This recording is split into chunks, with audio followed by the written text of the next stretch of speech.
what's going on? I am DJ Kadero, and welcome to the Diaspora Show. Exclusively here on 87.9 The Culture, where hip-hop and R&B lives. What's going on? It is Tuesday, June 2nd, 2026. Guys, we're halfway done with the year. How's your guys' New Year's resolution? Huh? Have you accomplished your goals? Are you maintaining your resolutions? Let me know. For those that don't know, this is how the Diaspora Show works. First, I give you guys the Diaspora news. That's top stories going on in Africa, the Caribbean, and anywhere else that the African diaspora is centered. How about that? Then I give you guys words of wisdom through the African proverb of the day. Know the African proverb of the day. Looking at... That's words of wisdom. It can be a life lesson or an affirmation. Then I'm a DJ, and I'm the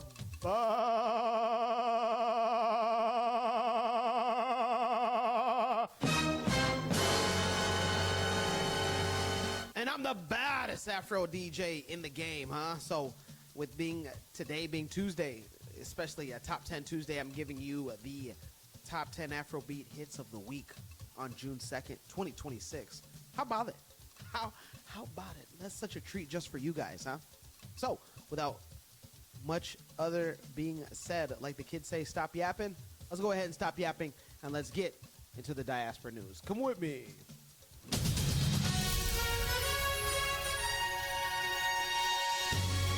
Live from 879 Studios in Omaha, Nebraska, this is Diaspora News with your anchor, DJ Kadero. That's me. Let's get into it. What's up? Yeah.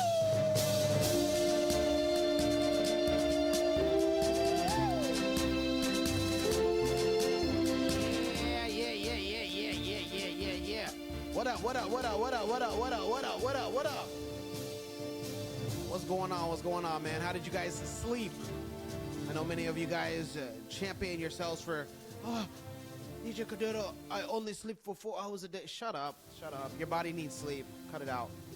This is not 1999. We know better.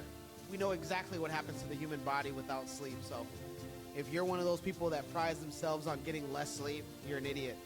You are an idiot.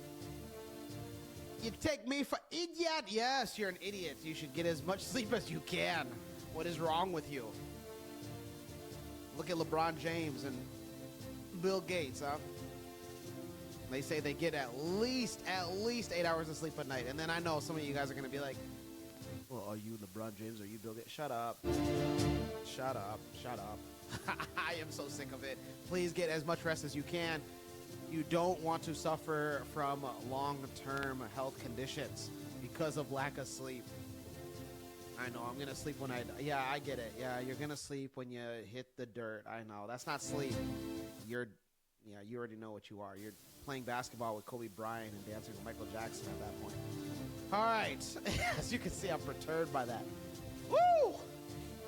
For those that want to chat with me during the Diaspora News and any of our other segments, any of our other shows or programs during the week, we have a group chat tab in the app. Go ahead and click on it. Create a username and password for yourself. Username can be anything. Password you keep, and that way you can chat with me. How about it? Lita in the chat says, what up, Kadero? What's going on, Lita? What up? And Lita sneezes and gives a baby, huh? I don't know. You're trying to tell us something, Lita? You trying to tell us something, huh? Should we be expecting news? Huh? What's up? All right, all jokes aside, let's go ahead and let's get into the Diaspora News. We only have 2 stories today, but they are hard-hitting nonetheless. The first one, we deal with Senegal, and Senegal's president hiring new people, 30 new employees. Were you one of them? Are you looking for a job? Did you make it past the initial interview? Did HR look at your file? All right, let's take a look. So, after firing the entire cabinet and dismissing, they say dismissing, but come on, guys, it's firing. after firing the entire cabinet and firing his prime minister. President of Senegal, Bassirou Faye, appointed an economist to lead and form the new 30-member government. Sonko subsequently announced that his ruling, the PASTEF party, which holds the entire parliament, that's the majority, will not be participating in the new cabinet. So his former prime minister said, yeah, the rest of us in parliament, we're not going to be with the president. They said this was because of fundamental differences in money and debt management. So money.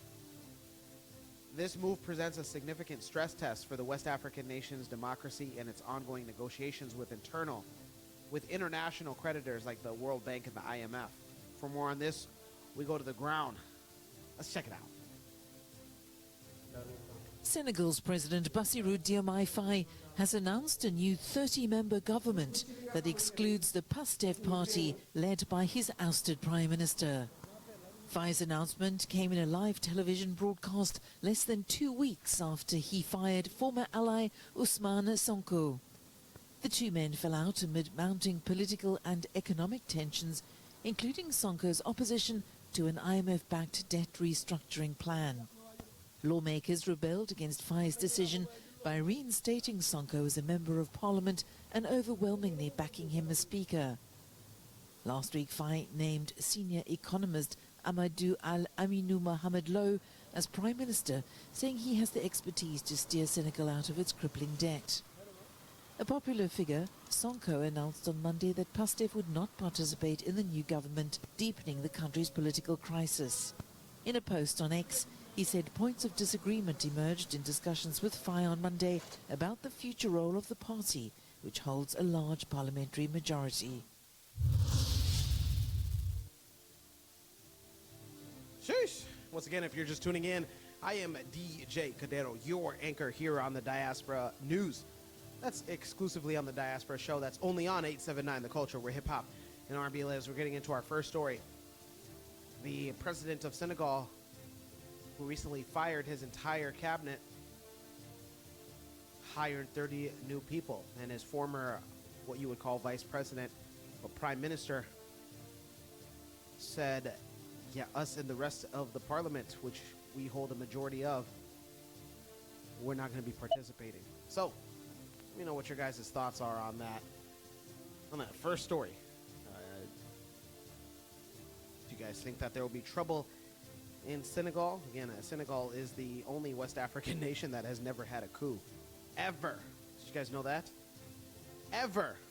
Now, West Africa is known as the region in Africa where coups remain as rampant as corruption. But Senegal has never had a coup in its entire history. Lita says, not me, man. She answers my question about the meme that was in the chat. If you guys don't know, you guys can get in the chat too. Create a username, password. Lita says, not me, man. I'm here helping bring in a baby in the world. You are slow. I'm a doula. Lida.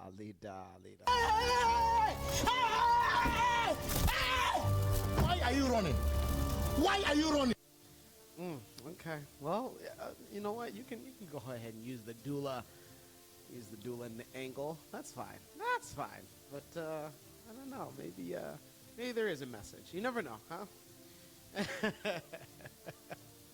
Let's go ahead and let's get into our second story. And we go to Kenya. We go to East Africa, where the president of Kenya finally speaks publicly about this upcoming Ebola facility center. So, in Kenya, Kenyan President Dr. William Ruto is publicly defending the establishment of a United States-backed Ebola quarantine facility at an airbase in Laikipia. So, following public opposition and outrage, and a court order from the High Court of Kenya temporarily blocking the construction, Dr. President William Ruto addressed the nation. And for more on that, we go on the ground. Yes, we go on the ground. We go to our affiliate, Diaspora News affiliate, Citizen TV in Kenya, Citizen, take it away. As I talk to the country this evening, we are screening every day any visitor who comes to Kenya. All our borders are on high alert. All our borders, land borders, air borders are already activated. There is surveillance, there is screening. On average, we screen close to 3,000 people every day who either come to Kenya or are in transit, to make sure that those who show symptoms, we quarantine them, we isolate them, test them. Fortunately for our country, not a single person tested has tested positive for Ebola. And I want to ask leaders and citizens who have any doubt on the level of preparedness by the government of Kenya, that they should not have any such doubt. Our partnership with our friends, the American government, is a partnership that is mutually beneficial to us and to them. When President Trump asked the government of Kenya to support them by having a center in Laikipia Air Base, I gave the okay, because it was an agreement and a partnership with friends who have worked with Kenya for 30, 40 years. The American government has supported us.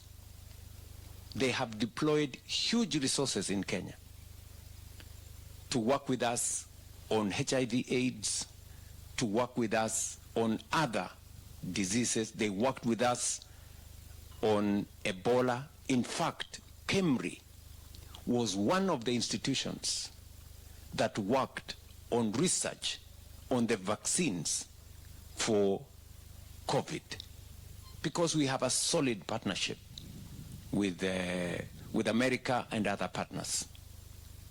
So the facility that is at Laikipia Air Base is not a facility different from all the other facilities that we have across Kenya. We have 23 other facilities set up in Kenyatta Hospital, in the police hospital in Nairobi, in Moi Teaching and Referral Hospital in Eldoret, in Kenyatta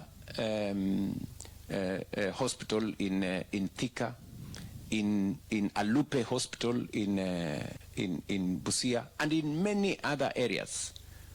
And these facilities are meant to make sure that there is proper screening, and if there is any positive identification of people who have Ebola, then immediately they are isolated, they are treated, so that we avoid any spread of the disease. So I want to ask those who are questioning our preparedness or our preparing to make sure that we deal with a challenge, if ever it gets to our country. What are they telling us? They are telling us we should not prepare. Are they telling us we should not be ready? And the fact that we could end up with a case is not far-fetched. We have security people serving in Congo DRC. We have thousands upon thousands of Kenyans in DRC. If for whatever reason they were to become victims of Ebola, we would have a responsibility as a country to treat them.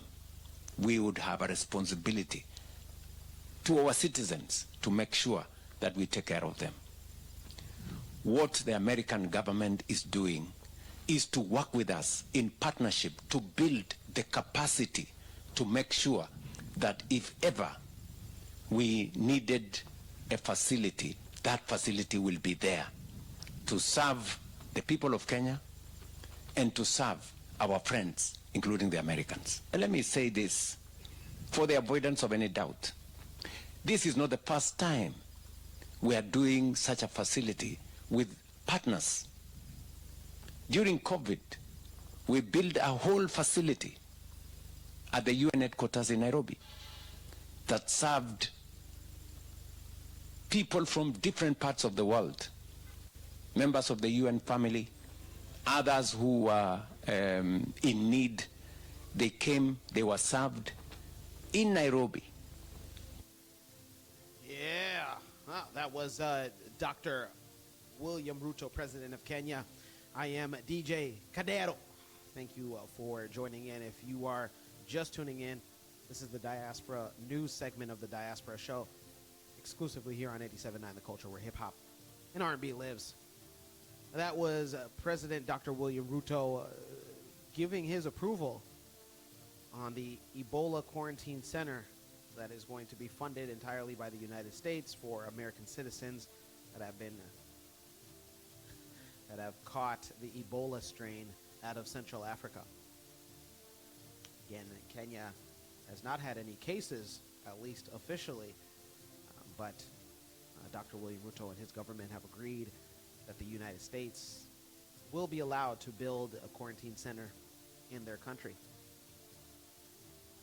Well, there is public outcry because not only there is a court order halting, again, delaying or stopping the beginning of construction of the quarantine center, but individuals are upset, including our fellow affiliate journalist Larry Maduo asking, if Ebola is so dangerous for Americans to go back to America, why is it not just as dangerous for Kenyans living in Kenya?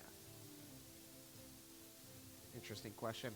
More about the second story is that President Ruto, you guys heard, addressed the country of Kenya, and he talked about how this $13 million facility is going to be a vital component of Kenya's broader national disease preparedness.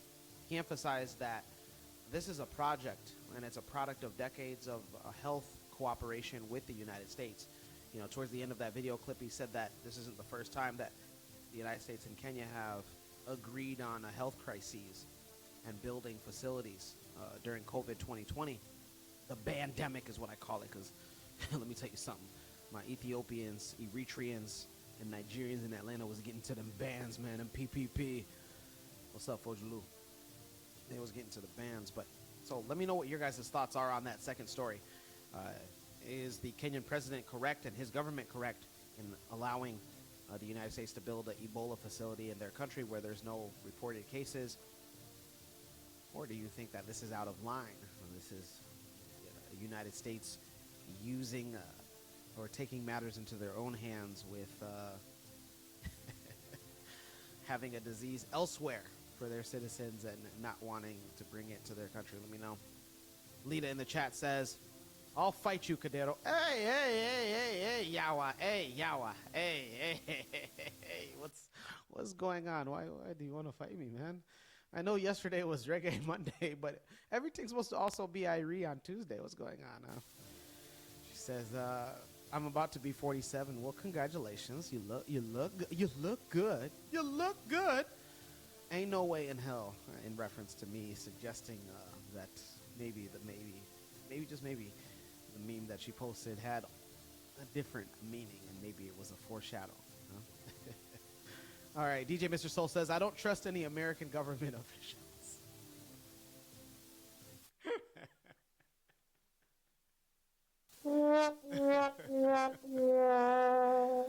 DJ Mr. Soul says, that place is for deportation, sending people from the U.S. to Kenya. And DJ Mr. Soul also adds, and also we got to give a greetings. Hey, where are my manners at? That's my guy, DJ Mr. Soul. Yeah, DJ Mr. Soul says, didn't they tell South Africans that they were going to this word I'm not even going to try to say on air, but basically give them vaccinations from AIDS, but yet they gave them AIDS? Guys, if you guys don't get it, I don't know what to say. I don't know what to say, guys. You got it? Uh-huh. If you don't get it, forget about it. Man, you guys got to do your research on that. South Africa and their, there was a, you know what? I'll let you guys just, if you guys ever want to research on what happened when a scientist that was supposed to be in charge of the vaccination of HIV/AIDS in South Africa, on what exactly the ulterior motives were. You guys should go ahead and read about that. DJ Mr. Soul also adds, they being by the United States, then he's going to want to put an army base there. He, as in the 47th president of the United States, is going to want to put an army base there, and then the next thing you know, you guys are going to effing lose control. You can't even more. I mean, Auntie Tracy says, happy Tuesday. Damn it, that horn was loud. I'm in the clinic with patients right now. Oh, my God. Which horn? Is it this horn?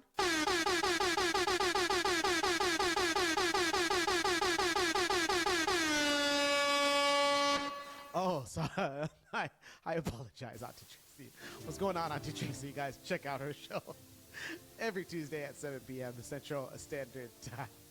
It's really terrific with Auntie Tracy, man. Woo! Yeah, there's a lot of... back to the second story. The president of Kenya giving his verbal commitment to the Ebola facility being backed by the United States. I don't know. This is...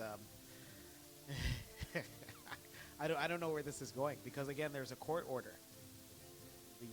What would be the equivalent to the Supreme Court if you're in the United States? The Kenyan High Court said, hey, this is unconstitutional. We need to have a case about this. And the U.S. and the Kenyan government currently have said, the former vice president of Kenya yesterday, he spoke and he gave a speech and said, we look at the U.S. and we say, hey, have us be led by example with showing that you will show restraint and observe the court orders. When I heard him say that, I said, does he know what the United States does? Court orders. Does he know that the United, are you serious? This is the same country that was one of the 3 countries that voted against recognizing that the transatlantic slave trade is the worst crime against humanity, which again, the United Nations and over 150 countries did recognize. The United States recognizing a court order. Sheesh, I don't know about that, but they got to do what they got to do. All right. Well, with that being said, those are our top stories of the day. Again, Senegal's president firing his entire cabinet not even more than 2 weeks ago, and then hiring 30 more people, but the former vice president or the prime minister officially saying that him and the rest of parliament will not be working with the new executive branch of government. And then the Kenyan president giving his verbal approval of an Ebola facility being built in the country. Well, that's a lot of news, and it's pretty heavy, at least for the second story. That's pretty heavy for you guys. I know it's not Monday, but still, everything I read. Lita, you hear that? Huh? Come on, we can't fight. Everything is supposed to be Irene. So I'm going to give you guys a music break. Just one song. Don't go anywhere. It's just one song. And then we'll be back with the African proverb of the day from a Caribbean nation. Imagine. This is one coming from the West Indies. Before I get into the music break, I want to give you guys some background. It is Top 10 Tuesday. It's not just Tuesday, June 2nd, 2026, here on 87.9, the culture where hip-hop and R&B lives. But here on the Diaspora Show, it's Top 10 Tuesday, where we count down our biggest Afrobeat hits of the week. But this song that I'm going to play is a throwback. So the Afrobeat charts weren't even a concept yet. Let me give you a little bit of background about this song. And see, before I say the title and the artist, see if you guys can recognize this song. So this song was written in 1987. Hold on. Let me go ahead and just silence this. This song was written in 1987. Let's see if you guys can guess what song that it is that I'm going to play with the artist. Maybe you might even get the artist before the song. But this song was written in 1987, and it was initially ignored. This artist, when he wrote the song, and it's a sir, it's not a ma'am.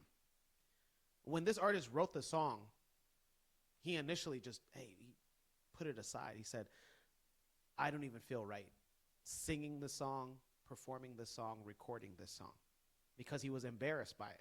Again, this is where his words. He said he felt embarrassed by the song. So what had happened was the song got around to movie producers. And the song initially, you guys might know it for one movie, but it was initially made to another movie at least a year prior. The Never Ending Story. You guys remember that movie? For those that are Gen X and millennials, The Never Ending Story 3. Not 1, not 2, but The Never Ending Story number 3. This was a song that was included in that 1994 movie. Again, written in 1987, but it was put into the Never Ending Story 3 movie. But nobody paid attention to it. So he was still justified saying, hey, yeah, I told you guys this is an embarrassing song. I don't like it. But then what had happened was is that the song was put out as a single. Song was put out as a single, and still nobody liked it. It was put out as a single in 1994, and it flopped. Then a director by the name of Joel Schumacher in the United States put it in the movie. Are you guys ready for it? It might give it away. Batman Forever. Am I giving this away? Huh? Remember, this is a diaspora show where we highlight the African diaspora. That's you that's listening. So director Joel Schumacher of Batman Forever put this song that was initially on the Never Ending Story Part 3 back in 1994. And it flopped. And then it flopped again as a single. And then the director of Batman Forever said, you know what, we're going to put that song in the movie. So initially, the director of Batman Forever wanted this song to be the song played when Bruce Wayne's character and Dr. Chase Meridian's character. So Bruce Wayne was played by Val Kilmer. Excuse me. I'm an African. Some of these European words are tough for me to pronounce. And Nicole Kidman played the female lead. And they were supposed to have a love scene. And this song that I haven't mentioned yet, maybe you guys can guess it in the chat, was supposed to be the song that was played in the background. But at the last minute, the producer said, hey, you know what? It's actually going to be better if we play it over the film's ending credits. You know, the part where, oh, the casting director was this. Oh, the guy that got donuts and coffee was this guy. Oh, the guy that drove everybody from a limousine was this guy. Are you guys nobody's guessed this song in the chat. Again, a song that was initially written in 1987. The artist said, hey, I'm embarrassed by it. We're going to go ahead and hold this off for another 5+ years. And then a director said, hey, Batman Forever, we're gonna go ahead and film and we're gonna add this song that's already done terribly. So Batman Forever 1995, it became a blockbuster movie and a blockbuster soundtrack, kind of like Space Jam, where the movie was big and the soundtrack was big. And Independence Day and Bad Boys. You see, the 90s had, man, when it was a movie, it was a good movie. It was usually having a good soundtrack. Okay. And then that song became so big, this song, that people thought that the singer was Batman himself because of how heavily tied that song was to the movie. A lot of kids really believed that this person was Batman himself. Here's the African connection. This person's first name, or their full name, is actually Harry Olusegun Olumide Adesola Samuel, born in London, England, to a Nigerian mother and Brazilian father. Most people think that both of his parents were African born. No. Actually, his father is Brazilian, and then his mother is Nigerian. Naijao, Naijano de Kerilas. You guys haven't been able to guess on who the singer is, and what song is it that I'm referencing. Well, now you guys know. And maybe if you guys want to, go ahead. If you guys have my information and you guys want to bless me on the Cash App or the Venmo. No, I'm just playing. But if you see me out, and if you want to get me something nice, just say you're doing a good job. That will be more than enough. But this song that I've been hinting at, that I've been building all this suspense about, again, our African diaspora, this is Seal, Kiss from a Rose. We'll be right back with the African proverb of the day.